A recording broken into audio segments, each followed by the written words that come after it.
This was the session on force generation in tissue network, and it really had to do with understanding how the cells create the shape of the tissue and thereby shape their environment, and the feedback necessarily that occurs between the two so that cells don't grow inappropriately in the wrong environment in cancer and so forth.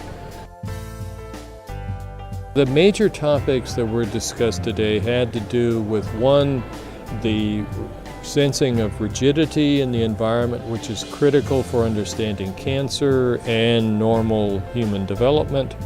The other topic area was involved in angiogenesis and the feedback mechanisms that occur. The third was really involved with organization of what you might call a coherent cytoplasm, so that the cell needs to exert force from one side to the other, and that's part of coherence in the tissue.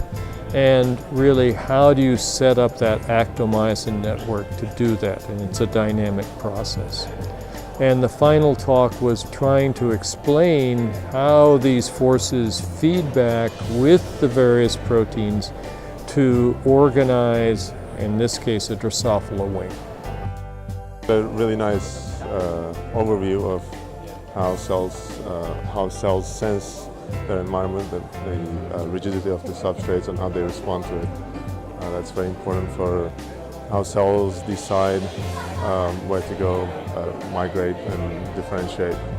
So the importance of mechanical forces in patterning and how cells respond to curvature and the local forces. So it's not all just biochemistry, but also biomechanics. I enjoyed the talks because they were very clear, and they provided a very nice overview of the most recent developments in the field.